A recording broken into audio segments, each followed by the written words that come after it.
میرے گھر والے کہنے لگے کھانا چھوڑ دیں پہلے اس کی بات سن لے. میں نے کہا پتر کیا ہوا, کسی نے مارا ہے کسی استاد نے؟ کہنے لگے نہیں حضرت, گھر فون کیا تھا تو میری اماں اور ابا کی لڑائی ہو رہی ہے. بچہ کانپ رہا ہے, ٹانگیں کانپ رہی ہیں. میں نے کہا کیا ہو کیا گیا تمہیں پتر, لڑائی ہو رہی ہے تو گھروں میں ہو ہی جاتی ہے. کہنے لگے نہیں آپ کو پتہ نہیں وہ بڑا سخت لڑتے ہیں. میرے والد جب میری والدہ کو مارنے کے لیے آگے بڑھتے ہیں تو ہم سارے چار پنجوں کے نیچے چھپ جاتے ہیں, ہمیں خوف آتا ہے, وہ منظر خطرناک ہوتا ہے. یہ کون تکلیف دے رہا ہے اپنے بچوں کو؟ یہاں بیٹھے ہمارے ہاں میلوں دور رہتے تھے اس کے گھر والے, تو وہ تکلیف میں تھا, تو گھر میں کیا کیفیت ہوگی؟ اگر حوصلہ ہو, صبر ہو, قناعت ہو, اللہ کے دیے ہوئے تھوڑے رزق پر ہمیں راضی رہنا آتا ہو, ہمارے گھروں میں سکون آئے, اطمینان آئے, ہم جو زندگی بڑی خوشی خوشی گزار سکتے ہیں. ہمارے مزاجوں کا لالچ, ہماری طبیعتوں کی بے راہ روی, ہماری جھوٹی انا کا بت, ان ساری چیزوں کو ختم کر دیتا ہے. اپنی زندگی کے اندر اگر ہم وہ کردار اپنے بچوں کو دیں جس کردار میں موبائل بھی ہو, جس میں گاڑی بھی ہو, جس میں پیسے بھی لا کے ابا دراز میں رکھتا ہو, لیکن والد کا گھر میں مصلی بھی موجود ہو, اس کی کوئی تسبیح بھی ہو, وہ یہ بھی کہتا ہو کہ خدا نے اپنے فضل سے آج 5,000 دیا ہے تو اس میں 1,000 غریبوں کا بھی ہے, اس میں تھوڑا سا میں نے اللہ کی رضا کے لیے بھی رکھا ہے. اگر کوئی مشکل آ جائے تو وہ باپ اور ماں کو صبر کرتا ہوا دیکھتے ہوں. اگر ایک باپ کر بات کرے تو دوسرا برداشت کرتا ہو. خدا را اپنی اولادوں کو اس اذیت کا شکار نہ کرو.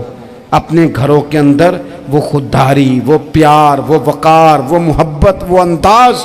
آپ تھکے ہوئے ہیں کوئی شک نہیں, آپ بہت سارے مسائل کا باہر شکار ہوں گے کوئی شک نہیں, لیکن آپ باہر سے تھک کے آئے ہیں. اور اگر آپ باہر اپنی فیکٹری کے مالک ہیں اور دفتر کے بڑے ہیں تو گھر میں بھی تو آپ بڑے ہیں نا.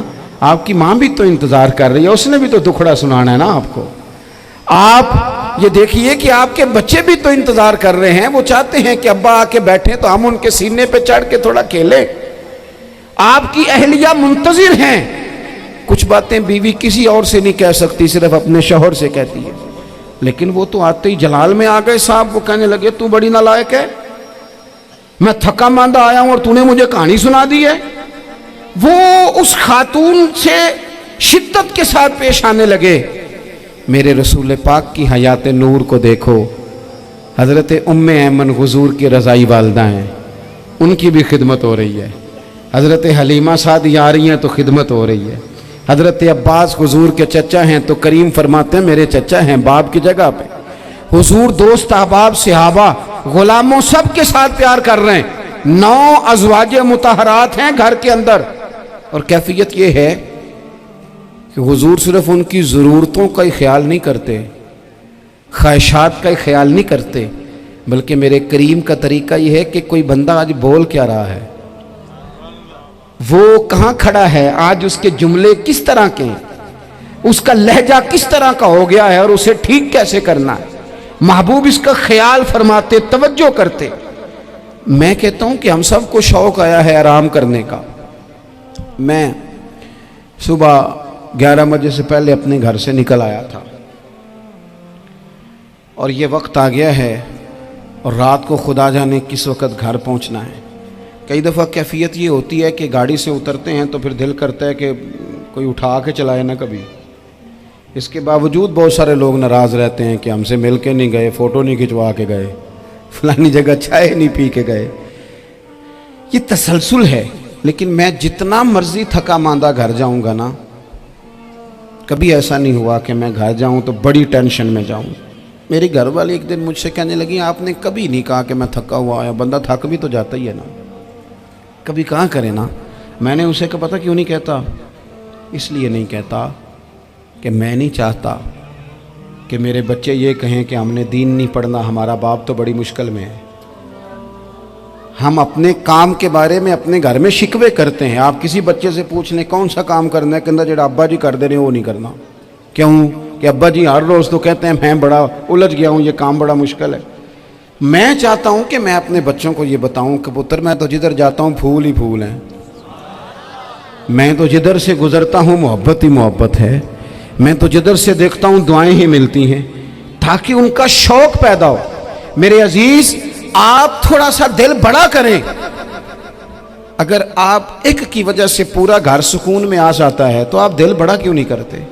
جگہ ڈھونڈتے ہیں بس مجھے کوئی تنگ نہ کرے، کوئی میری باپ ماں بدولت کو کوئی پریشان نہ کرے۔ بخاری شریف سنیے، حضرت عائشہ صدیقہ رضی اللہ تعالیٰ عنہ بیٹھی ہیں، حضور فرمانے لگے عائشہ آج ایک بات نہ بتاؤں تمہیں؟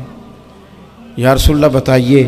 حضور فرمانے لگے جب تم مجھ سے ناراض ہوتی ہو تب بھی مجھے پتہ چل جاتا ہے، اور جب راضی ہوتی ہو پھر بھی پتہ چل جاتا ہے۔ تو حضرت سیدہ عائشہ صدیقہ بات سن کے بڑی خوش ہوئیں، یا رسول اللہ وہ کیسے؟ حضور فرمانے لگے کبھی کبھی تم قسم اٹھاتی ہو۔ یا رسول اللہ ہاں۔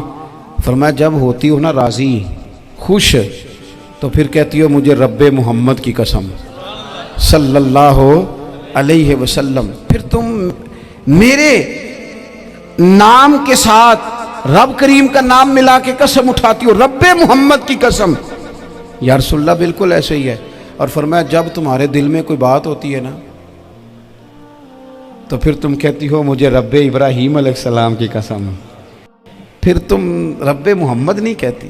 یہ بخاری مسلم میں موجود ہے۔ حضرت عائشہ صدیقہ نے تو بات سنی تو کھل گئی طبیعت، کہنے لگی کریم صدقے جاؤں، یہاں تک خیال فرماتے ہو؟ کس کے جملے کہاں پہنچ گئے، یہاں تک خیال ہے؟